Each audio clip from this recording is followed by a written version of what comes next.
Online में आवाज आ रही है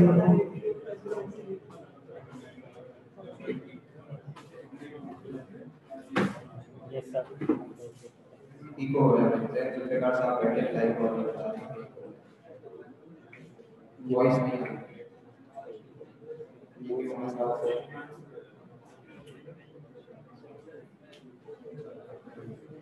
और जिस प्रकार तो माइक की वजह से होता है वो मैं करवा दूँ इधर बोल हाँ इधर बोल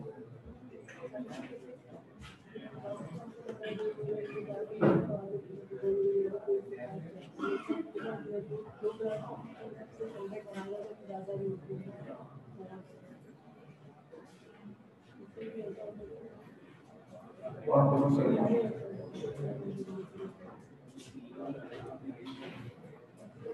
ये सही है ठीक है आवाज नहीं निकल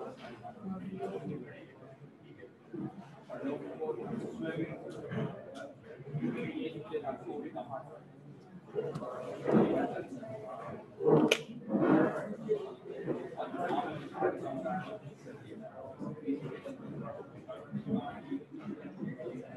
आ रही है आवाज? आवाज आ रही है?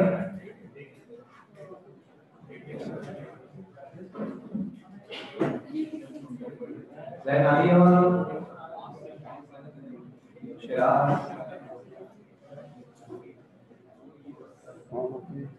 स्क्रीन में आ रही है। मुझे शेयर की नहीं है ना शेयरिंग की शेयर कर देते हैं।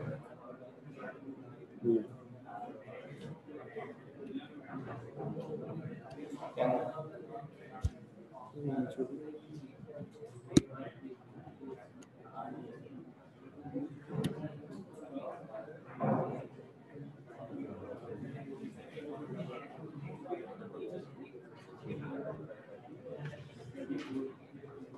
अभी भी क्लियर नहीं है 100%।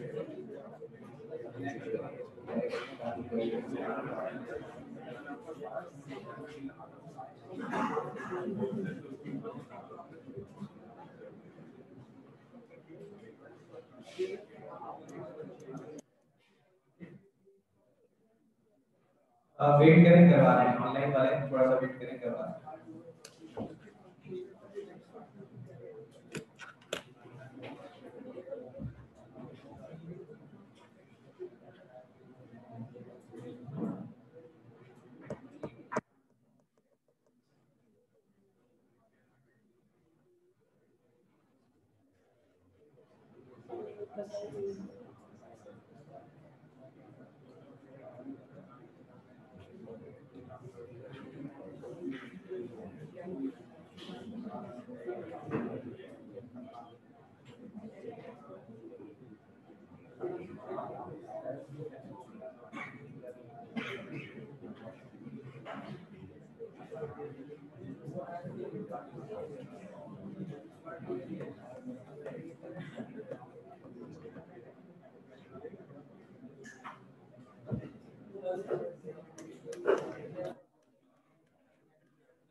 चीज और है कि ये स्क्रीन जो है ना ये यहाँ नहीं आती लेवल है सब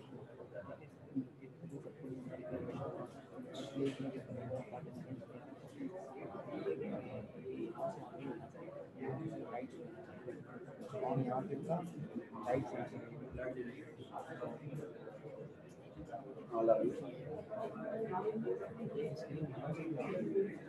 इस पे मगर ऑनलाइन वालों को नहीं दिख रहा होगा, सिर्फ यहाँ के बच्चे हमेशा नहीं देखा क्योंकि आप वहाँ से स्टार्ट करते थे आप स्टार्ट वहाँ से करते थे फिर यहाँ से अभी तो फिलहाल दिखता है तो ये क्लास वालों को दिखेगा। तो आप अगर यहाँ से स्टार्ट करोगे तो नहीं दिखेगा ना इधर सिर्फ राइट्स दोगे तो नहीं दिखेगा हमेशा स्टार्ट यहाँ से होता था सिर्फ राइट्स दिए जाते थे सर वो गो टू वेबिनार का ये रूल है। अच्छा जूम में शो होता है ये मगर ये हाइड हो जाता है ये ऊपर चले आता है। ठीक है बाकी आवाज़ का चेक करें हाँ स्क्रीन आ रही है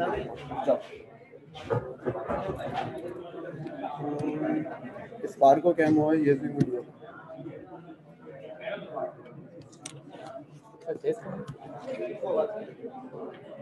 ऑनलाइन वाले को नहीं ऑनलाइन वाले को आवाज़ नहीं जाती ऑनलाइन वाले को सही है। अब पता शो कहाँ हो रही है हमें अपने आप को नजर कहाँ आ रहा है। स्टार्ट तो कर दिया मैंने ये वीडियो को जा रहा होगा ना बस ठीक है सब अपने होने वो आवाज़ नहीं जा रही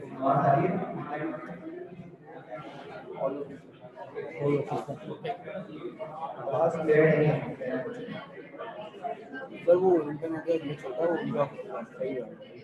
जल्दी से बता दीजिए ऑनलाइन वाले बात आ रही है सबको?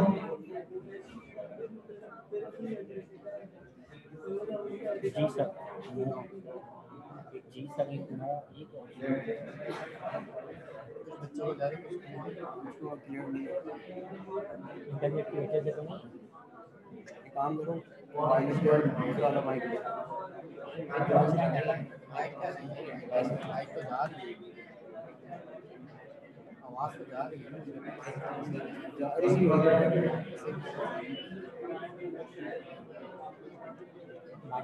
यार ये वाला माइक एक कर रहा है ना, इसलिए वरना आवाज जाती है। नहीं नहीं, इससे पहले भी ला सकती हूँ। बैंगलोर वाले जगह यहाँ जाएगा क्या इसको दूसरा वाला माइक ले आओ, डायरेक्ट लाओ। जाएगा।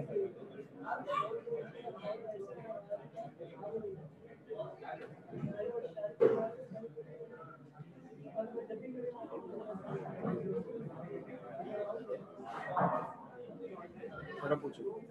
अब आवाज आ रही है सबको? क्लियर है?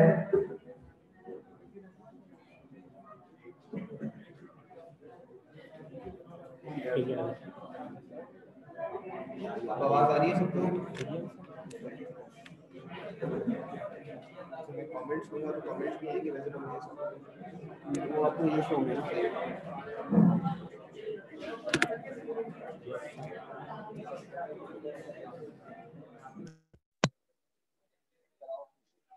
अब आवाज आ रही है सबको?